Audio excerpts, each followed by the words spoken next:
بسم اللہ الرحمن الرحیم۔ السلام علیکم۔ نصیحت چینل کے معزز خواتین و حضرات، ویڈیو سٹارٹ کرنے سے پہلے آپ سے گزارش ہے کہ ایک مرتبہ درود پاک پڑھ لیں۔ جزاک اللہ۔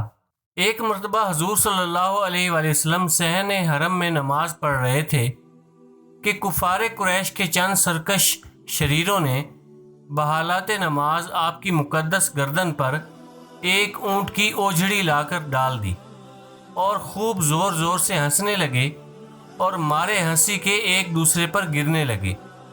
حضرت فاطمہ رضی اللہ تعالی عنہ نے آ کر اس اوجڑی کو آپ کی پشت اثر سے ہٹایا۔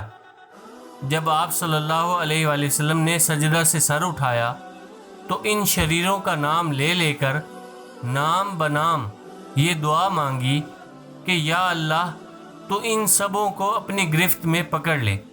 چنانچہ یہ سب کے سب جنگ بدر میں انتہائی ذلت کے ساتھ قتل ہو کر ہلاک ہو گئے۔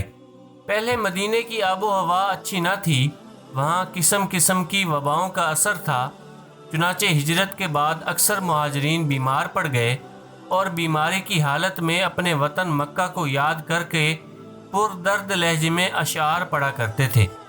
آپ صلی اللہ علیہ وآلہ وسلم نے ان لوگوں کا یہ حال دیکھ کر یہ دعا فرمائی کہ الہی مدینہ کو بھی ہمارے لیے ویسا ہی محبوب کر دے جیسا کہ مکہ محبوب ہے، بلکہ اس سے بھی زیادہ محبوب بنا دے۔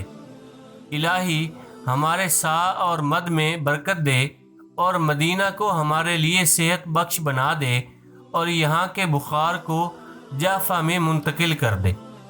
آپ صلی اللہ علیہ وآلہ وسلم کی دعا حرف بحرف مقبول ہوئی اور مہاجرین کو شہر مدینہ سے ایسی الفت اور مہالہانہ محبت ہو گئی کہ وہی حضرت ابو بکر اور حضرت بلال رضی اللہ تعالی عنہما جو چند روز پہلے مدینہ کی بیماریوں سے گھبرا اٹھے تھے اور اپنے وطن مکہ کی یاد میں خون رلانے والے اشعار گایا کرتے تھے، اب مدینہ کے ایسے عاشق بن گئے کہ پھر کبھی بھول کر بھی مکہ کی سکونت کا نام نہ لیا۔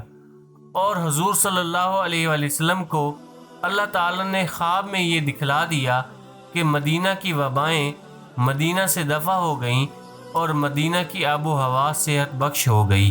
ایک روز حضور صلی اللہ علیہ وآلہ وسلم حضرت بی بی ام حرام رضی اللہ تعالی عنہ کے مکان میں کھانے کے بعد قیلولہ فرما رہے تھے کہ ناگہاں ہنستے ہوئے نیند سے بیدار ہوئے۔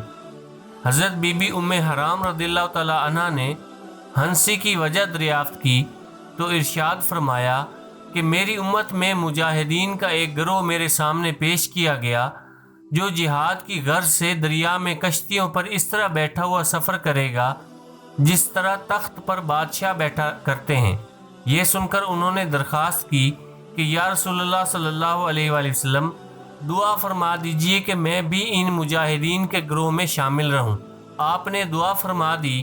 چنانچہ حضرت امیر معاویہ رضی اللہ تعالیٰ عنہ کے زمانے میں جب بحری جنگ کا سلسلہ شروع ہوا تو حضرت بی بی ام حرام رضی اللہ تعالیٰ عنہ بھی مجاہدین کی اس جماعت کے ساتھ کشتی پر سوار ہو کر روانہ ہوئیں اور دریا سے نکل کر جب خشکی پر آئیں تو سواری سے گر کر شہادت کا شرف حاصل کیا۔ حضرت ابو قتادہ صحابی رضی اللہ تعالیٰ عنہ کے حق میں حضور صلی اللہ علیہ وآلہ وسلم نے یہ دعا فرمائی کہ یعنی فلاح والا ہو جائے تیرا چہرہ، یا اللہ اس کے بال اور اس کی کھال میں برکت دے۔ حضرت ابو قتادہ رضی اللہ تعالیٰ عنہ نے 70 برس کی عمر پا کر وفات پائی، مگر ان کا ایک بال بھی سفید نہ ہوا تھا، نہ بدن میں جھریاں پڑی تھیں۔ چہرے پر جوانی کی ایسی رونق تھی کہ گویا ابھی 15 برس کے جوان ہیں۔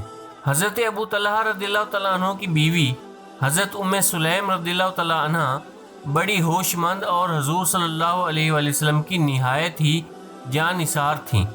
ان کا بچہ بیمار ہو گیا اور حضرت ابو طلحہ رضی اللہ تعالیٰ عنہ گھر سے باہر ہی تھے کہ بچے کا انتقال ہو گیا۔ حضرت ام سلیم رضی اللہ تعالیٰ عنہ نے بچے کو الگ مکان میں لٹا دیا اور جب حضرت ابو طلحہ رضی اللہ تعالیٰ عنہ مکان میں داخل ہوئے اور بیوی سے پوچھا کہ بچہ کیسا ہے، بیوی نے جواب دیا کہ اس کا سانس ٹھہر گیا ہے اور مجھے امید ہے کہ وہ آرام پا گیا ہے۔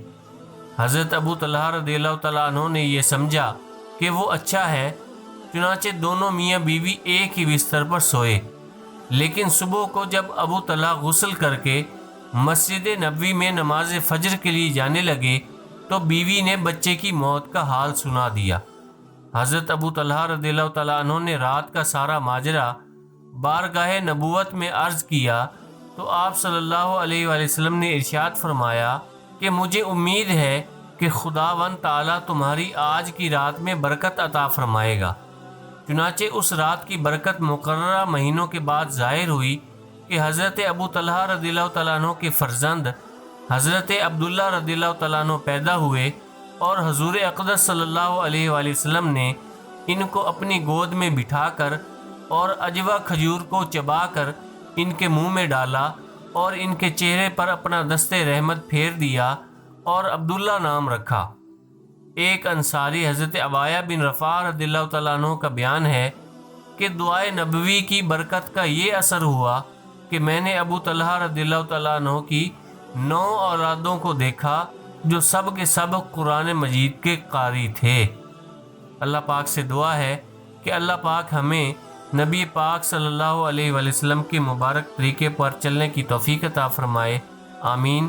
دوستو، اپنے رشتہ داروں کا اور گرد و نواح کے سب لوگوں کا خیال رکھیے۔